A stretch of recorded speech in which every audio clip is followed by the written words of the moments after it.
All right, now welcome back.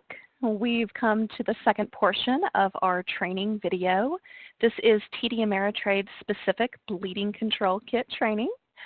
TD Ameritrade, we proactively employ a detailed workplace medical and first aid program comprised of very important elements at each of our corporate locations, such as our associate accessible automated external defibrillators, otherwise known as AEDs, our wall-mounted first aid cabinets available for every associate, our outstanding first aid, CPR, and AED trained security officers at each corporate location. And each location also has a variety of first aid and wellness rooms and exposure control programs and SHARPS programs. In September, the beginning of September 2019, corporate security added Stop the Bleed emergency bleeding control kits as a physical adjunct to our corporate safety and health program. These are kits we've developed with medical direction from our medical director, Dr. Stahl, and from industry's best practices from the American College of Surgeons, the Department of Defense, and lessons learned from corporate and financial organizations of comparable size to us. So let's get started. And again, right up front, just to let you know, we will be utilizing very clinical photographs that are relevant to this course content. Some of these photographs are a little graphic in nature and may be disturbing to some individuals. Viewer discretion, of course, is advised. Please feel free to take several breaks during this training. Start and stop as many times as you might need to going in. So here's some additional facts similar to what was discussed in part 1 of Stop the Bleed Awareness training. You'll receive a link to print out these slides for your review. Now, while we're not exactly in a combat zone, we do have workplace risks at each of our corporate locations with our kitchens, with our facilities folks, or potentially even if an associate wasn't watching where they're going and took a header down the stairs. Knock on wood. So here's some bleeding control facts. As we discussed earlier, uncontrolled bleeding is the #1 cause of preventable death from trauma.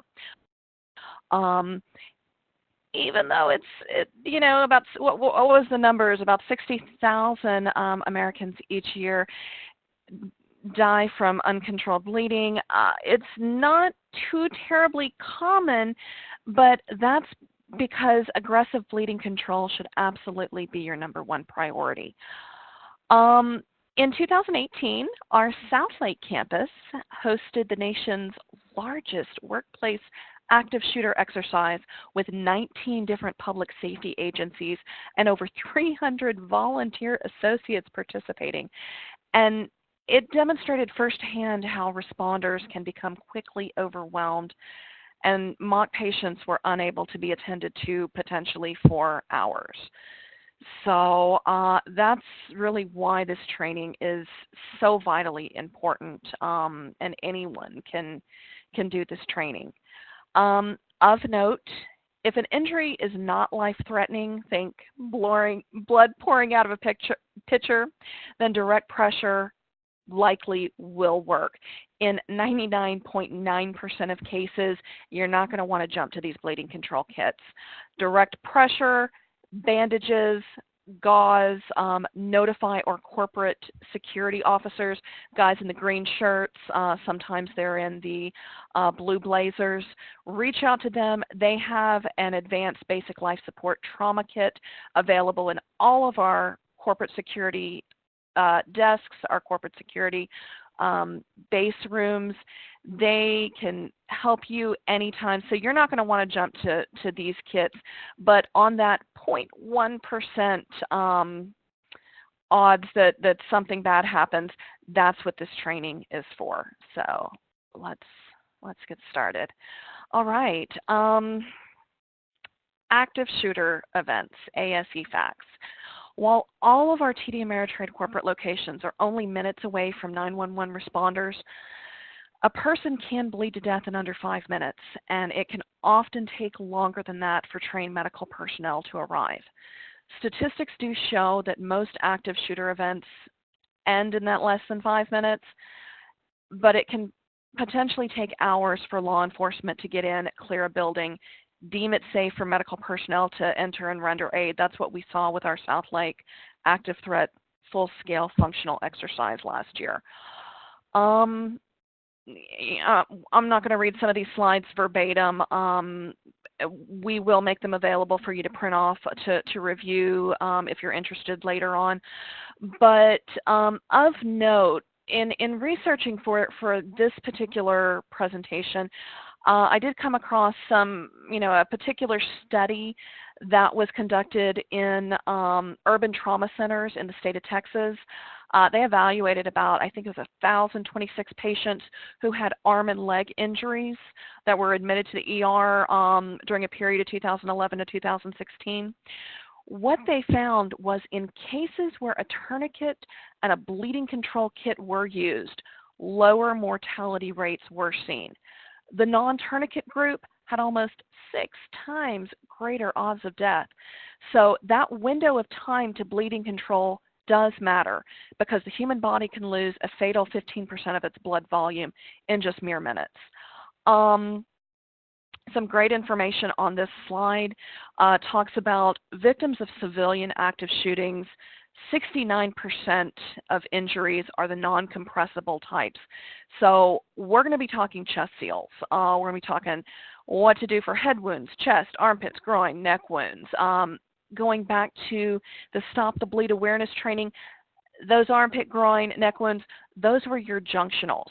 We're going to get a little more in depth in this training, talking about what to do with our actual bleeding control kits. So if you go and open up one of those AED cabinets and grab the bleeding control kit, we're going to talk about exactly what to do with each one of the items in there.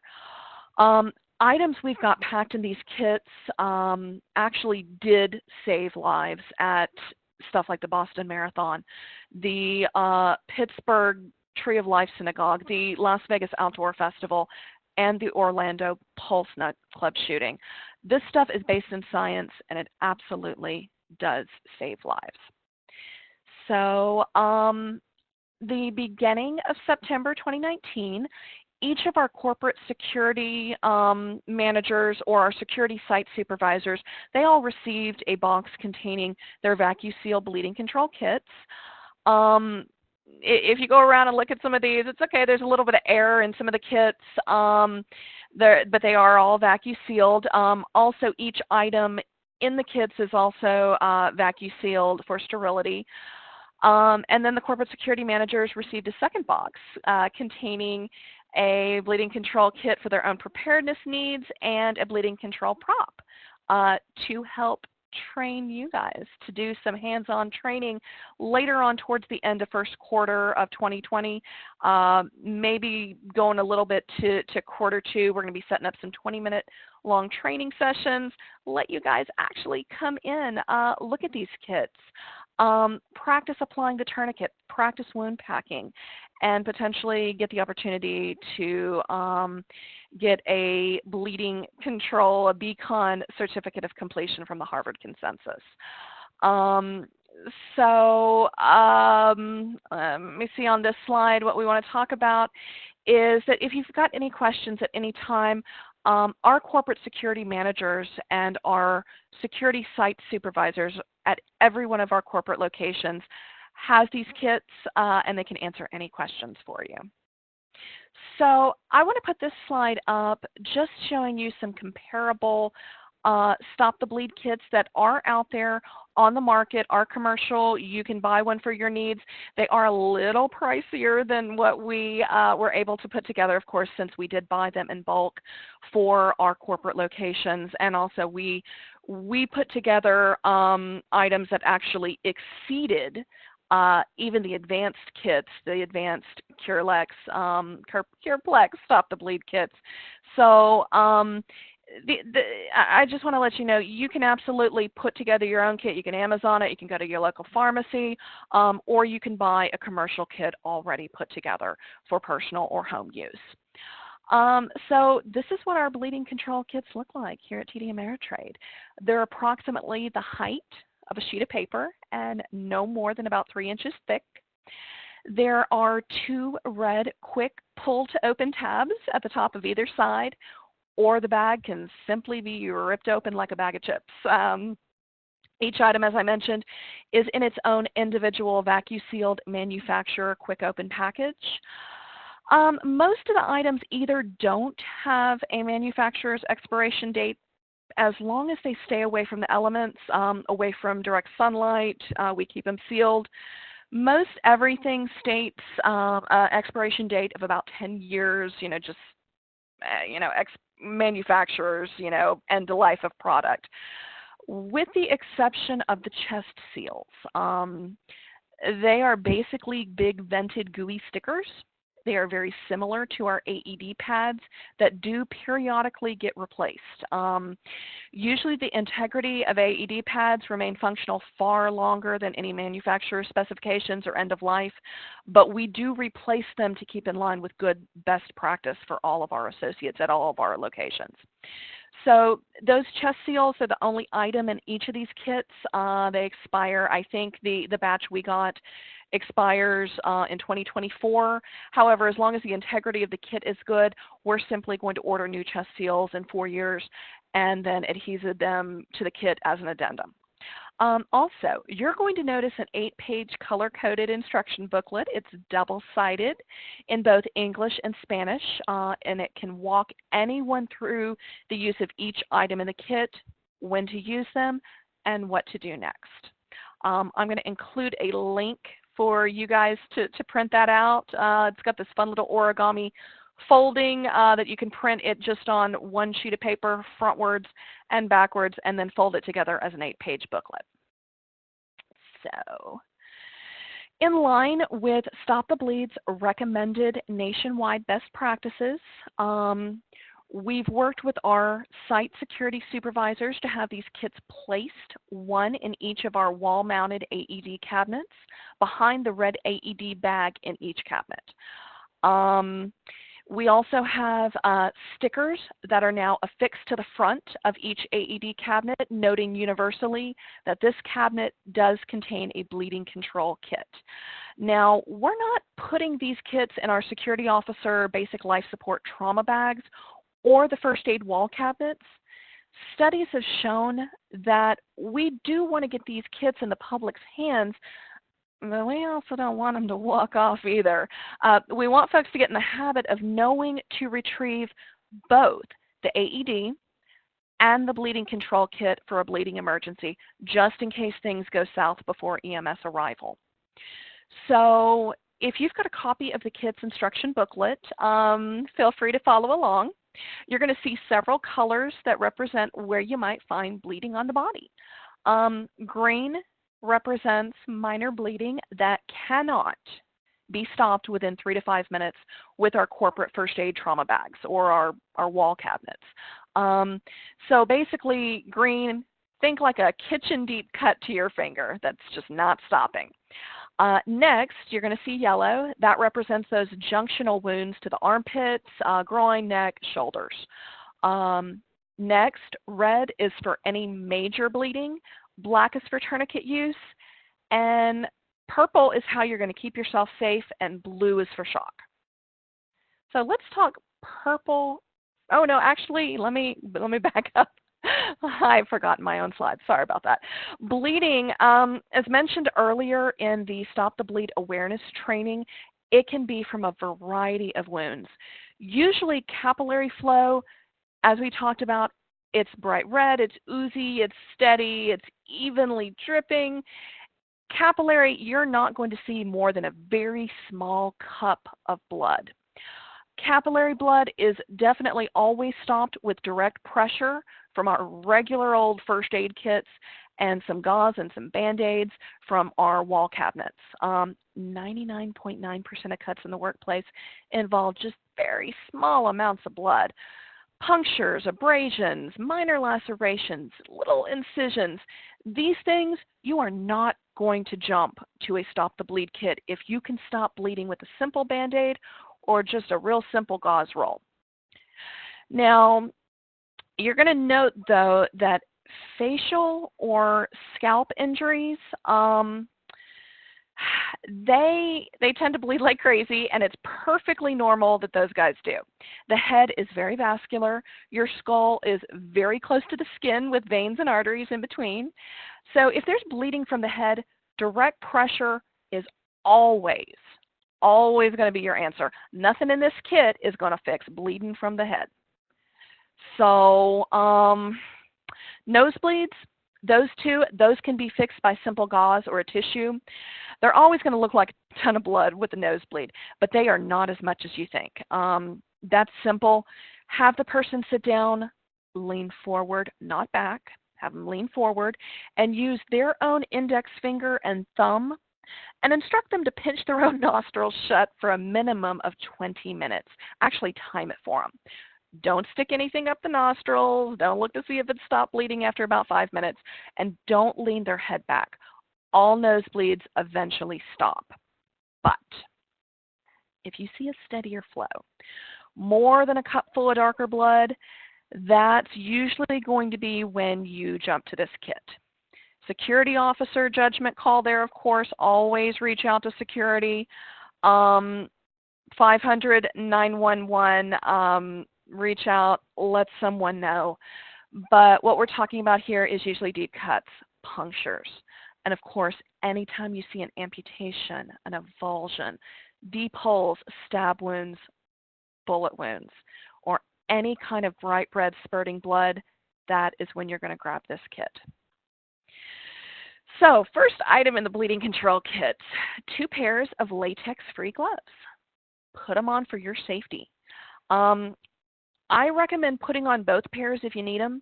Then that way, if your hands get saturated and you can't see what you're doing, you can always rip off that first pair and poof, clean gloved hands again. So these guys are super stretchy. They're size large. So if you're small like me, putting on both pairs on top of each other, it actually does help with the sizing.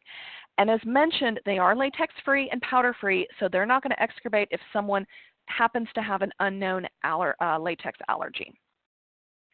So, second item, all-purpose steel trauma shears. I tested these out by cutting a penny into a corkscrew for the amusement of my daughter. These babies are very strong. You'll use them to cut a bandage down to size or cut through someone's clothing. Now, you can't treat a wound if you can't see it, so please don't be shy around clothing if it does mean someone's life. Find out where that bleeding is coming from. Easiest trick I learned as a medic and in law enforcement was to cut near the seam of clothes for maybe any later crime scene evidence. So just something to keep in mind. All right, green. In following with the kit's instruction booklet, this first section you're going to come to is the green section of applying direct pressure on top of any minor skin deep injury. Remember, holding direct pressure will fix most all injuries. So as a reminder, direct pressure is hold on tight. This is actually not too terribly great of an image because if it's something that's saturating the pad like that, go ahead and apply both hands. You know, push hard, maintain that external pressure, that direct pressure with a sterile cloth or your hand, both hands on top, maintaining it 3 to 5 minutes until the bleeding stops. Then,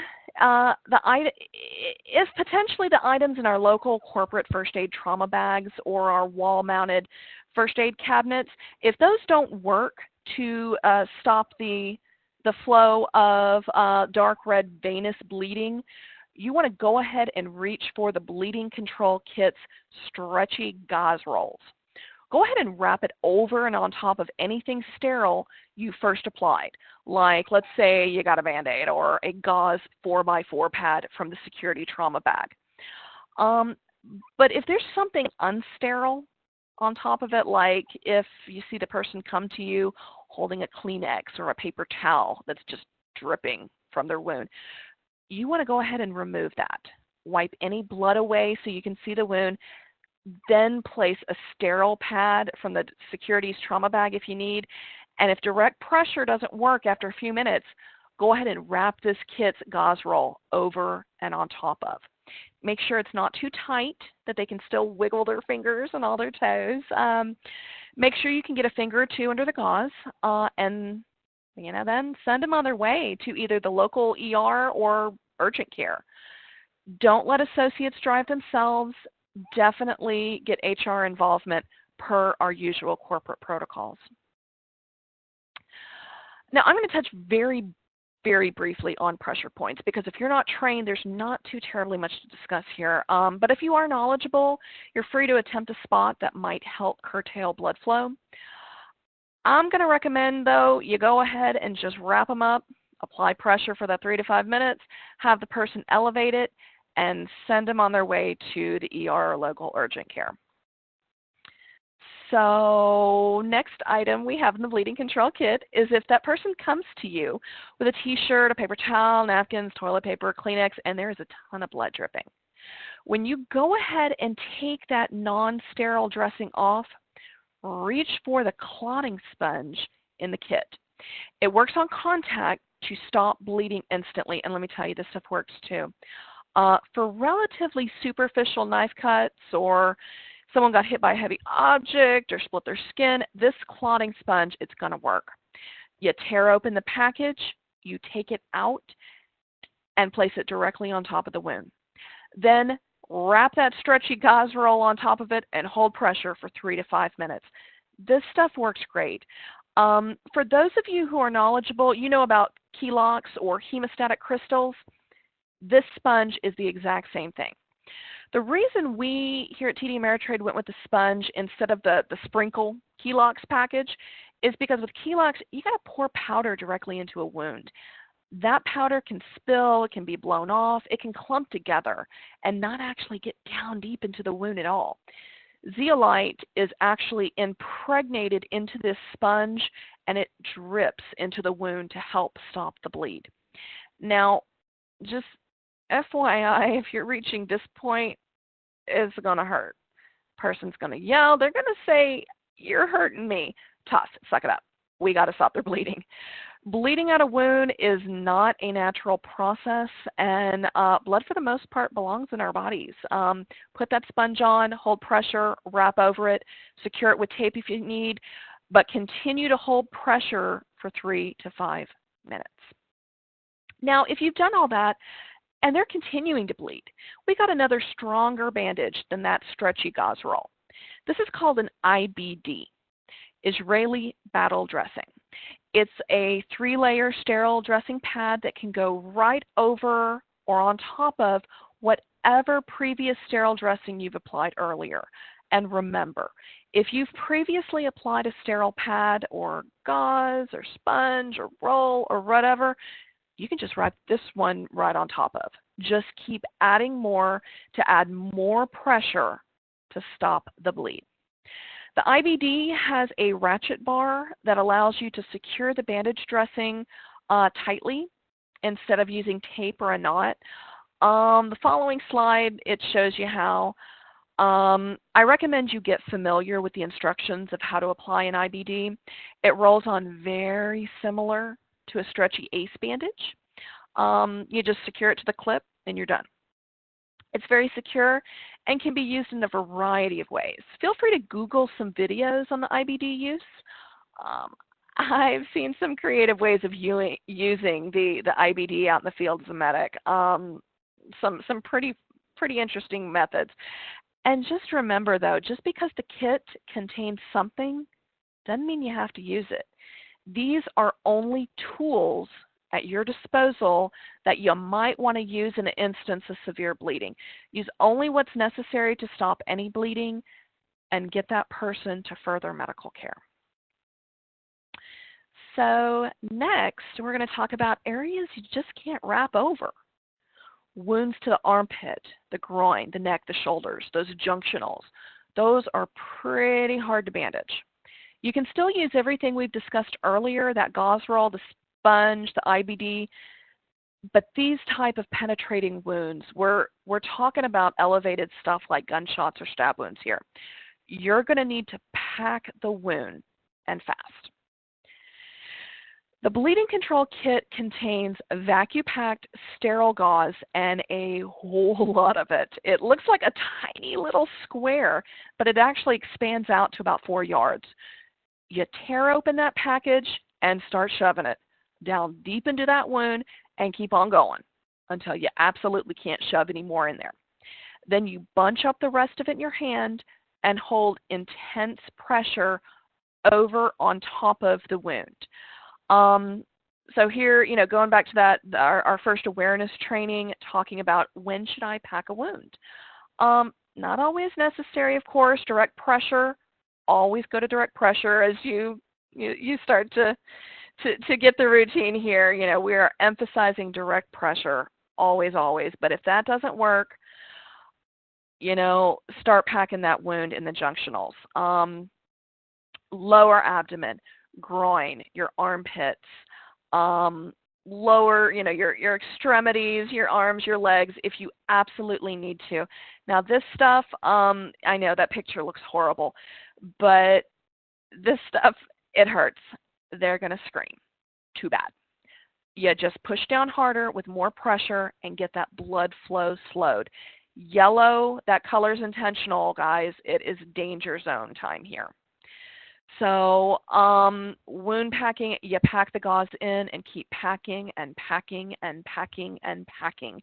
Pack it tightly down, deeply into the wound, towards the source of bleeding. Now, you can start backing your hand in, just packing around it until you can't get any more gauze in. Now, highlighted in red on this slide, never pack a wound to the abdomen, stomach, gut. Just bandage over the top the best you can, direct pressure, but get that person to immediate medical care. You're not going to pack the stomach, the abdomen. You will potentially pack the entire gauze in there, and that is not going to even get close to where the internal bleeding's coming from. So that's why it's so important to just get that person to immediate first responders, get them to the hospital. Let's see, stuff the wound with bleeding control gauze preferred, but you know what? Use what you got.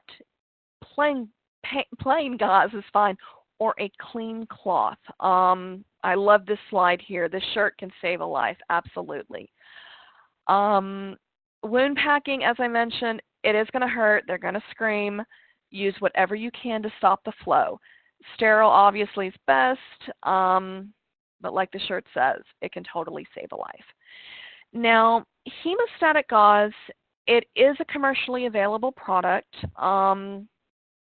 It is impregnated with a compound, but, if you don't have that, just sterile gauze, that can be the best thing. And, just to kind of, remind you again, the bleeding point within a wound should always be visualized. If the wound's full of blood, it should gently be wiped out, just wipe it clean so you can actually see what you're packing. Get as much gauze as possible packed into that open wound. Your goal is pretty much to try and get, if you got 12 feet, your goal should be to try to get the entire 12 feet packed into the wound if you need to. If bleeding is controlled, wrap the site with that some sort of elastic bandage like we talked about with maybe an ACE bandage, maybe the IBD, hold it in place. If it's continuing to ooze around it, pack more gauze on top, continue applying direct pressure until relieved by medical responders. All right, color red. Very much danger zone territory here. This is seal the box time. So let me give you a little bit of medical background here. Indulge me just for a minute. My paramedic is coming out. The human chest, it's evolved to do 3 very important things. It protects our heart, our lungs, our major airways, and it protects all of our major blood vessels. Our chest also helps us move air in and out of the lungs, and it helps us pull blood back into the heart. So protection is the simplest thing to see here, of course. The ribs, that it acts as a cage around the soft center of our chest to protect us from any kind of blunt force injury. It's very effective, even if ribs break. Moving air is the reason we have ribs instead of plates, kind of like, in our skull. So those ribs, in order to pull air into our lungs and push it out again, the space inside our chest cavities has to be able to expand and contract. Ribs make that possible. Muscles are stretched across them, and between the ribs it pulls them apart and expands our chest cavities, and then we squeeze them together to contract it. So when the chest cavity expands, air rushes in. When it contracts, air rushes out. Simple stuff. But chest wounds suck. Well, at least some do. Old medic joke. But as long as air has only one way in and one way out, which, it's our breathing tube, our trachea, the lungs fill and empty just like they're supposed to, right?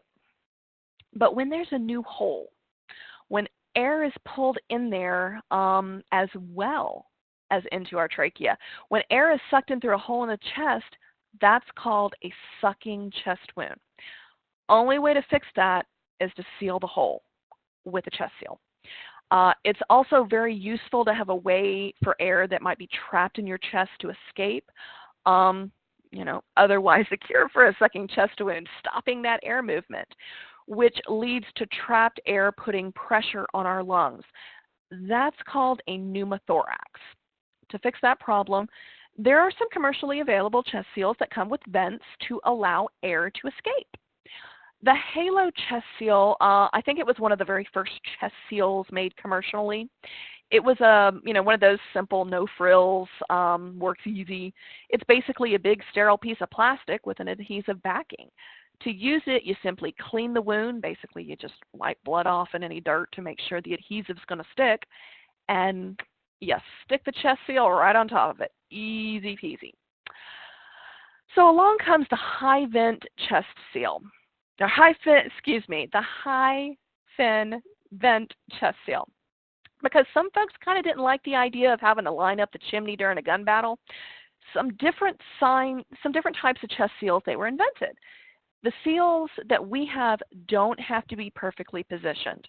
The high fin chest seal, what it does is it channels air in different directions, as you see on that lower right-hand image. So the wound can be positioned pretty much anywhere under the seal. The seal still works as a one-way valve. Same rules apply as with non-vented seals. You just watch the person. If they start to get more winded and drowsy, it's probably a good sign that they're developing a pneumothorax. Okay, so back to, I'll ditch some of the nerdy medical jargon here, but let's go back to that active shooter event slide at the beginning.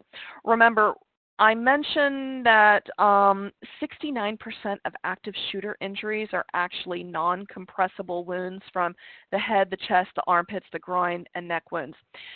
This handy-dandy little adhesive sticker helps with that. This sticker buys the person some time not to drown and not to suffocate in their own blood before EMS arrives, and can treat them by securing their airway. Chest seals actually are the exact reason TD Ameritrade chose to put this kit together and make our own, because most commercially available bleeding control kits don't contain a chest seal. Why? Because they're expensive. They usually run about $30 or more for a set of two, and in most of the kits put together, the items are pretty all inexpensive, but when you start to combine them, the totals add up. But without a doubt, these babies save lives. If you see one bullet wound in the torso, all you got to do, reach for this guy, reach for the chest seal, open it up, remove the backing, slap this chest seal over it, and then look for an exit wound. Turn the patient over, flip them over, maybe look under their armpits, look for an exit wound, and then slap a seal over that one too. It's real simple. They come in a pack of 2.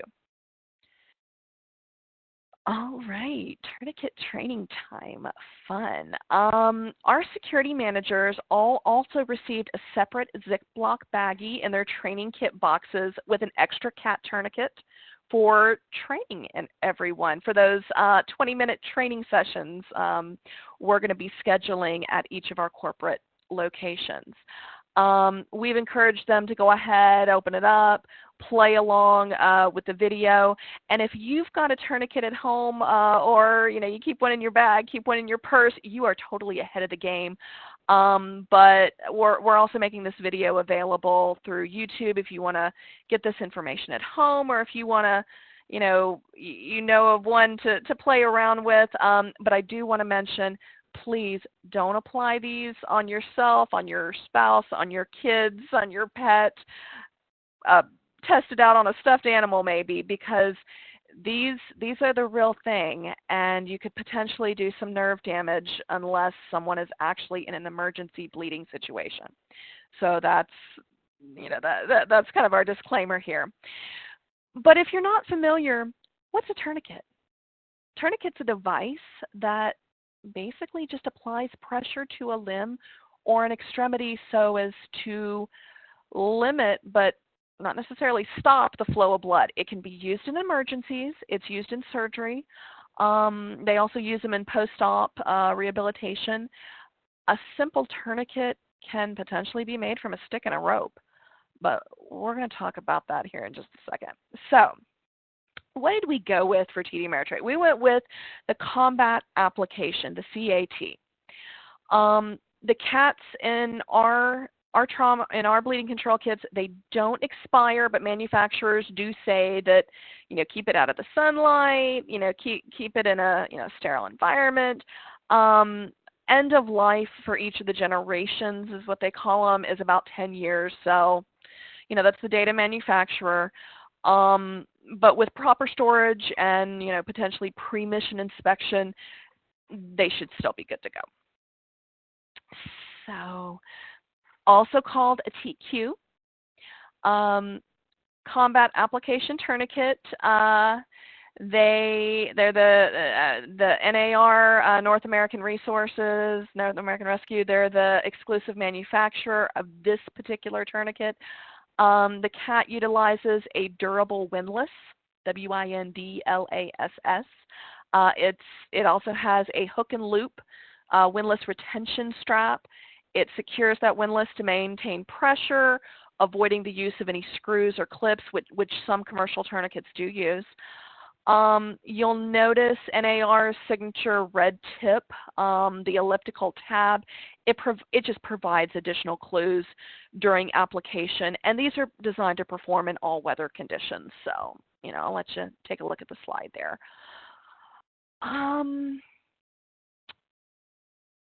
This slide is probably the most important slide in this presentation.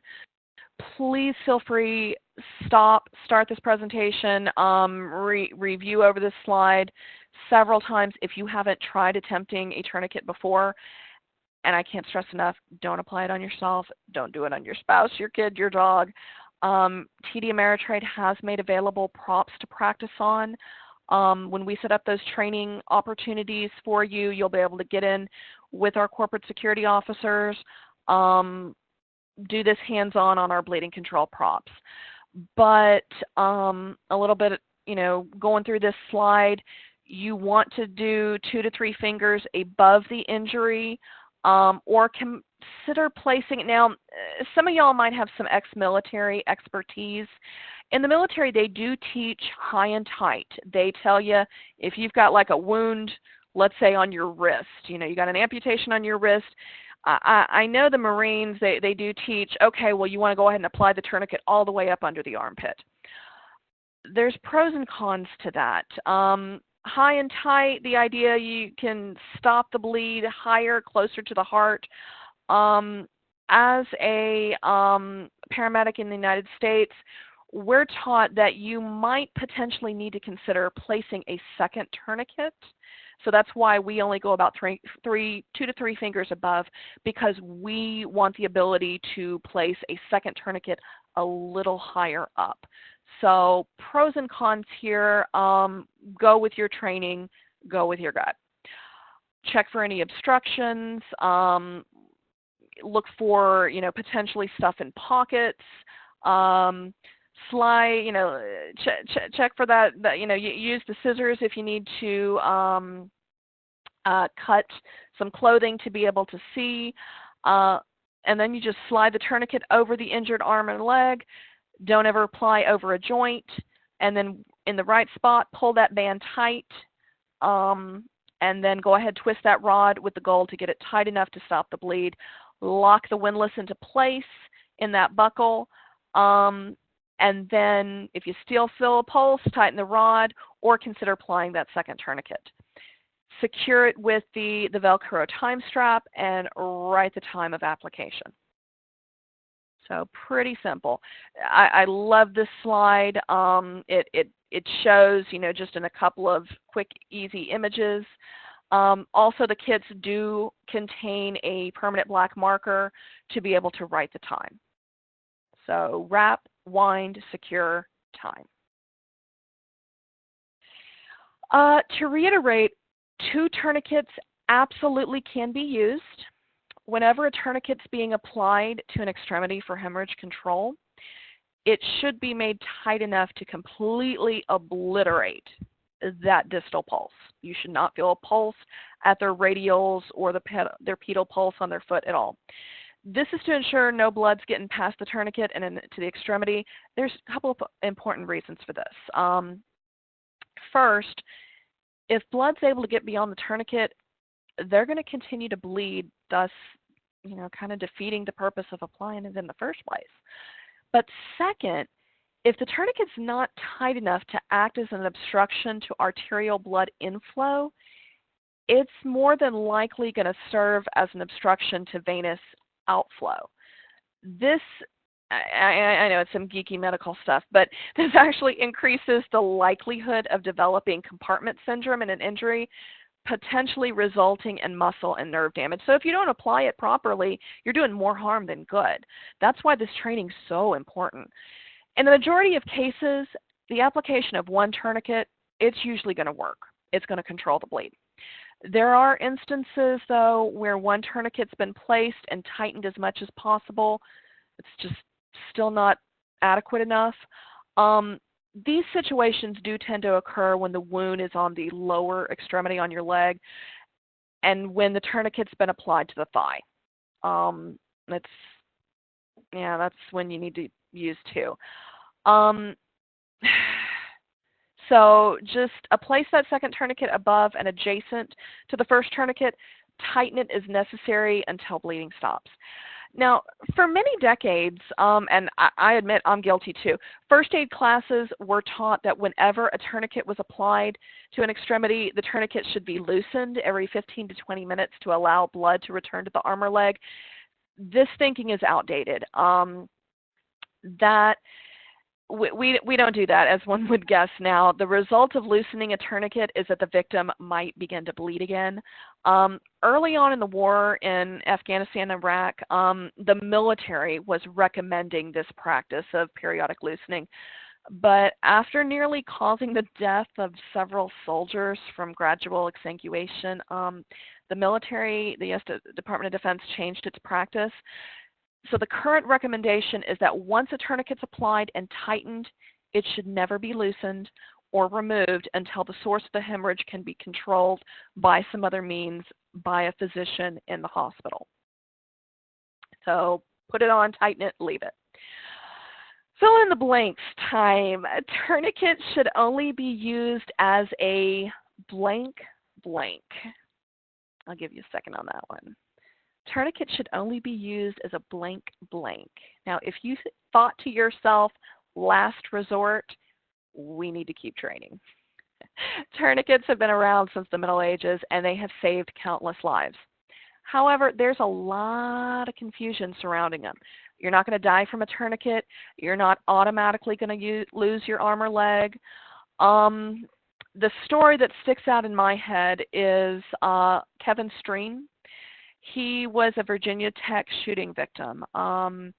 He became his own paramedic when he fashioned a makeshift tourniquet from an electrical cord to control the bleeding from a gunshot wound before law enforcement and medics could get in there to rescue him. So we're going to talk about improvised tourniquets here.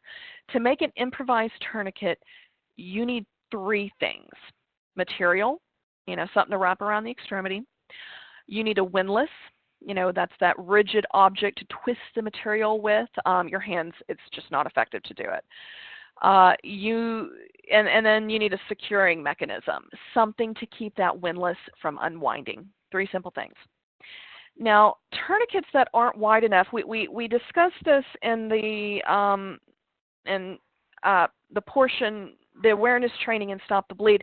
Tourniquets that aren't wide enough are more dangerous and less likely to be effective. A good rule of thumb is that your largest artery in your body is approximately the thickness of your thumb. Yeah, I know that's kind of creepy.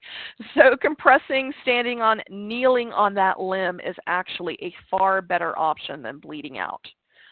Some good options for material could be a necktie, a handkerchief, a scarf, a bandana. Something long enough to wrap around the limb, nylon webbing. An ace bandage actually makes a really good material for an improvised tourniquet. But what's some poor options? A belt. A belt is a very poor option for an improvised tourniquet. Under stress, as a medic, I've seen people try and tighten a belt around a limb the same way it's tightened around your waist. And I'll tell you, that's not going to be tight enough to ever stop arterial blood flow.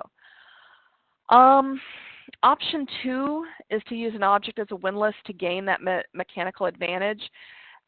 That windlass, it's a crucial step in fashioning any kind of improvised tourniquet. But a belt, it's just, you're not able to create enough torque or pressure due to most leather belts' rigidity. Let me think. Other very poor choices for material. Yeah, a zip tie. I've seen that. It's terrifying. It's likely to be very painful and causes tissue and nerve damage. So let's see. Our second item we need is a windlass. What will make a good windlass? A carabiner. These make great windlasses provided they're sturdy enough. A stick. A good old-fashioned stick. Sturdy enough not to break, that works. I've also seen a jack handle. Trauma can be the result of a motor vehicle crash, and most vehicles are equipped with a jack. I saw one time where a guy had made a tourniquet out of a t-shirt, a towel, and a jack handle. Pretty impressive stuff. A broom handle.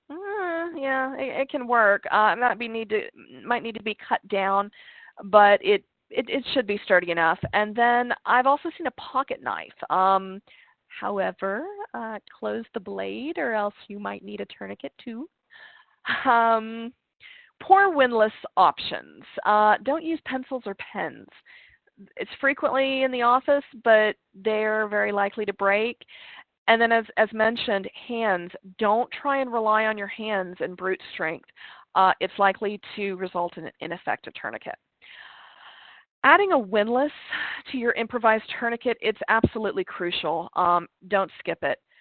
Studies do tend to show a 32% chance of failure with use of a windlass compared to 99% failure when no windlass is used. And then, okay, your last item, securing mechanism. The securing mechanism, that's going to keep your windlass from unraveling, which results in that tourniquet failure. Items I've seen, hair tie, key ring, rubber band, the ring around a Gatorade bottle, scissors. All of these things I've seen, they work really well. However, actually, let me go back to that just a second. Even though you can absolutely improvise a tourniquet if you need, tourniquets aren't expensive. Get a couple, get one in your purse, get one in your backpack, keep one at your desk. We've got them in our bleeding control kits, but these guys, they save lives, absolutely. So, you don't want to have to be looking around MacGyvering, trying to figure out what will work when you can buy one that costs probably no more than about $30. And some, you know, you can Amazon these guys. Look for ones, of course, that will definitely do the job. Watch some YouTube videos, read some information, read the manufacturer specifications, but there really shouldn't be any reason you would need to jump to an improvised tourniquet unless you're in a situation that, you know, you don't have one on hand. The last item we have in our bleeding control kits is a thermal Mylar rescue blanket. This is another item most commercial stop the bleed kits don't contain, oddly enough. They're so simple. It's like a camping blanket. It's a big sheet of aluminum foil, essentially. If it's good for a baked potato, keep it in the heat. It works for people too. So treat for shock, get them to lay down, elevate the person's feet about 12 inches unless their head, neck, or back is injured, or you suspect a broken hip or leg bone, something like that. Don't raise the person's head. Best thing to do is turn them on their side, especially if they're vomiting or bleeding from the mouth. Now, the symptoms of shock can include cold and sweaty skin that may be pale or gray. You might see things like weak and rapid pulse. They might be irritable, irregular breathing, thirst, dizziness, sweating, fatigue. Oh gosh, dilated pupils, lackluster eyes, anxiety, confusion, nausea, reduced urine flow, you know, even stuff like that. But if untreated, shock is always fatal. So get their bleeding stopped, get them in a position of recovery, get 911 there. In summary, you know, assure your safety first. Situational awareness, always, always. If, you know, you're not safe, there's nothing you can do for the individual. Assure your safety. Then look for life-threatening bleeding. If a trauma first aid kit, a bleeding control kit's available, you know, where's the wound? Is a tourniquet available? Do we need to pack the wound? Review this slide. This is a great slide, great algorithm to show when you need to jump to a bleeding control kit. But do remember, this is not your first thing to jump to. Direct pressure, our first aid wall cabinets, calling 500-911 from any of our internal TD Ameritrade phones. Get that security officer there to your location. They're trained. Not only that, they can guide 911 responders to your location in the building as well. So, all right. We're going to be setting up these practice locations with at all our corporate locations with our training props. Yes, it's a simple pool noodle made to look like a deep wound where you can practice the tourniquet and wound packing. And yes, I'm very aware of how it looks, and please do know it's intentional. Not only is it's a great icebreaker for training, it does help people get over their ickiness factor. So please share a laugh. Feel free to tease your corporate safety and health manager. I've heard all the jokes before. Let's see, just as a reminder, in the very, very rare case of emergency, Stop the Bleed kits, they are available at all of our corporate security locations, or excuse me, our corporate locations, all of our corporate buildings today, as of the first week of September 2019. They're for security, and it's for you, for our associates, our visitors, our vendors, our clients, to help react quickly in applying pressure, and if needed, that tourniquet, pack the wound, and maybe apply a compression dressing. The kits, they have easy-to-follow instructions. They're housed in all our current AED wall cabinets. They're marked with that visible Stop the Bleed sticker.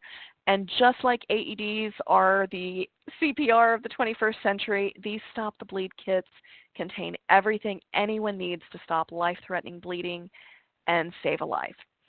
So these next couple of months, we're going to take and have all of our corporate security managers to take some time to play with the kits, play with their training kits, play with these props. So then they're going to schedule towards the end of first fiscal quarter, maybe second fiscal quarter of 2020 to have these 20-minute trainings, let you guys come in.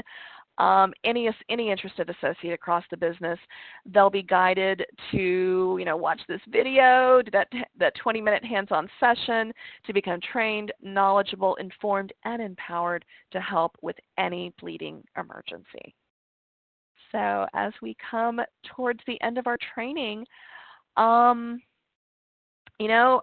we went through this whole training with the kids, I do want to mention, what do you do when hemorrhage control supplies aren't available or have been used on another victim? The lack of a tourniquet or the lack of hemostatic gauze, it should not stop the effort to control bleeding. Even without equipment, hemorrhage can often be controlled and stopped. Just as a reminder, direct pressure on a wound uses 2 hands and your body weight. It's an effective method of slowing down bleeding or stopping it altogether. The downside, I guess, if you can call it that, is that method, direct pressure method of hemorrhage control, it takes time. In many cases, it's going to take more than that 3 to 5 minutes. It might take 10 minutes or more of continuous pressure to stem the blood flow and form an adequate clot at the bleeding site. But more importantly, there should be no release of pressure during that time to see if it's being affected. Letting up on pressure, that's going to let the bleeding begin anew, and it's going to undo any benefits obtained to that point. So, and just as a reminder, if hemostatic gauze isn't available, wound packing, it can still be accomplished using either plain gauze or any clean cloth, to include even a t-shirt. Both are equally effective. The primary difference between supplies like what we have in this kit with hemostatic gauze and just a clean cloth, the primary difference is just time. Unlike hemostatic gauze, which must be applied with direct pressure for a minimum of 3 minutes, wounds packed with plain gauze or cloth, it just requires pressure to be maintained for a longer period of time. That's really the only difference. But no one should die from uncontrolled hemorrhage. As abdicated by the Hartford Consensus on improving survival from active shooter events, no one should die from this. Techniques and interventions that have been validated as effective following years of conflict, avoiding common errors and pitfalls in application, it's going to help both trained providers and you guys as citizen responders to optimize survival for bleeding individuals. So, all right, so you come to the end of our on-demand videos. We're going to set up these in-person 20-minute training sessions, let you meet our corporate security folks, let you get familiar. We want to work together with our associates. Knock on wood, hopefully we never have any sort of active shooter situation or any severe emergency at any of our corporate locations, but we just want you guys to be, to feel confident in being able to apply a tourniquet to pack a wound. So once you finish that hands-on training, we will issue you a certificate from the Harvard Consensus. And while, as I mentioned at the very beginning of the first training, this doesn't put a card in your pocket. This doesn't certify you in anything other than provide you with a simple awareness on how to stop bleeding in the workplace and how to take this training to help your family, to help your friends. If you've got any questions, please feel free, reach out to me. Again, I'm Christy Anderson, Manager of Safety and Compliance for Corporate Security. I'm based out of the South Lake campus. There is no time frame on this training, no expiration date. Please feel free to come back and review this information anytime. We will update these slides whenever the American College of Surgeons Stop the Bleed course slides change or when our policies at TD Ameritrade require a change.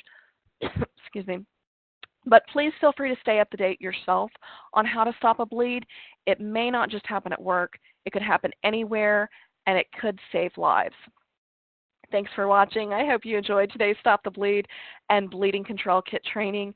And remember, if you see something, don't just say something. Become empowered to do something. Thanks, guys. Until next time.